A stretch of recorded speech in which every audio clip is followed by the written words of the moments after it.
Vayamos, empecemos, ¿les parece? Hoy día tenemos un programa bien interesante, con mucho análisis. Tenemos un gran invitado, ya le voy a contar quién es. Pero empecemos por lo que es, yo diría, la fotografía y los escenarios que está enfrentando nuestro país.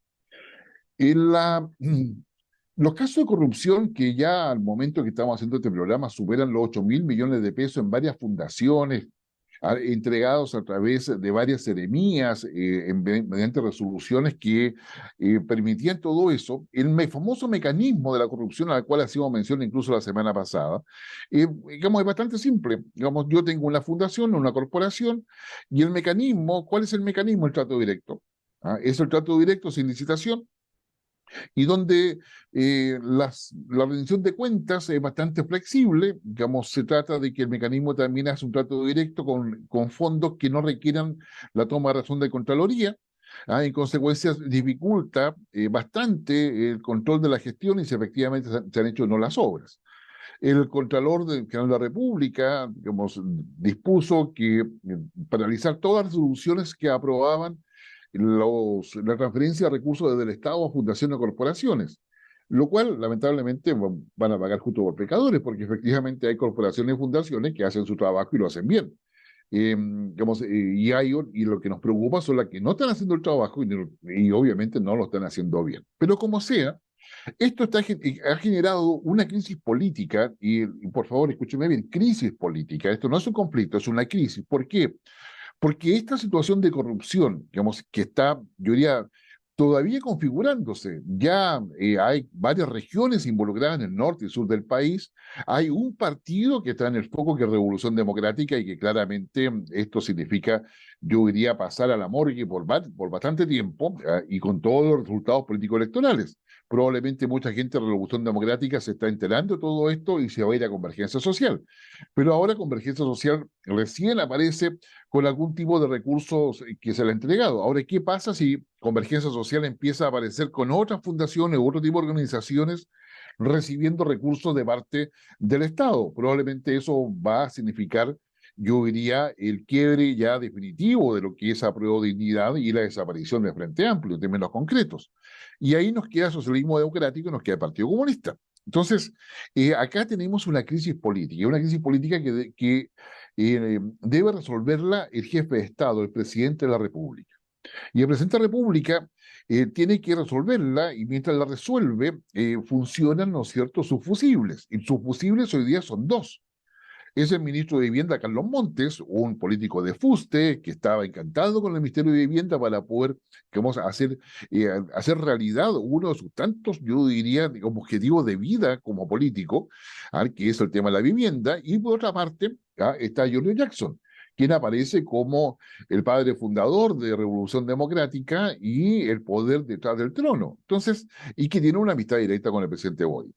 Pero el tema está en que estos dos ministros, Giorgio Jackson, ¿no es cierto?, y Carlos Montes, se han transformado en los fusibles. La pregunta es si acaso el presidente va a avanzar para poder sacar a uno o a los dos y pensar que con eso se supera la crisis. Yo diría que en este minuto, mientras más se demore, la crisis más se profundiza y más amplía.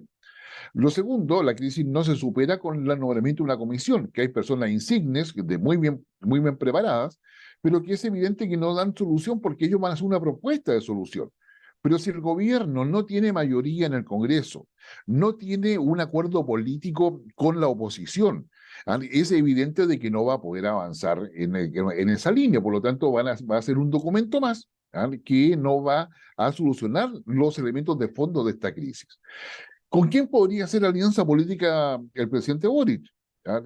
Quizás el único que tendría una capacidad de votos o de manejar votos o incluso, digamos, tener un espacio, aunque pequeño, de negociación con la centro derecha sería José Antonio Kast. Pero si el presidente Boric conversa con José Antonio Kast respecto a este tema, llegar a un acuerdo país, probablemente no sería bien recibido. Uno, porque la desconfianza es mutua. Segundo, porque estamos en la conmemoración de los 50 años. Tercero, porque el costo de transacción es demasiado alto para ambos y en consecuencia deja nuevamente a una conclusión. El presidente Boris va a tener que decidir esto en la soledad del cargo. Y en la soledad del cargo significa que va a tener que hacer conformar una ecuación un tanto más compleja o más difícil de armar, de lo que se piensa, y eso requiere, yo diría, colocar toda su capacidad política, ¿ya? Sobre la mesa para poder manejar esto. De lo contrario, el presidente Boric va a empezar a vivir la soledad del cargo y quienes van a gobernar realmente van a ser otros.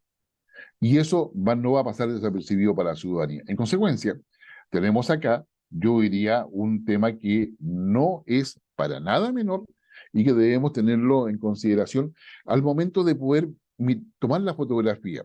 Esto ya significa la crisis política más relevante del presidente Boric, donde, donde se agregan el fracaso en la votación del 7 de mayo, se agrega el 4 de septiembre del año recién pasado, se agrega la sequía legislativa que tiene, la falta de avance en los proyectos de ley. Entonces está muy entreverado. Lo que decida ahora va a definir si acaso lo que le queda de tiempo de gobierno es una mera administración o sale jugando con una gestión que sea distinta, pero que sin perder los principios y elementos esenciales de su programa, pueda, ¿no es cierto?, digamos, darle un dinamismo no solamente a su gobierno, sino que a la actividad política en general.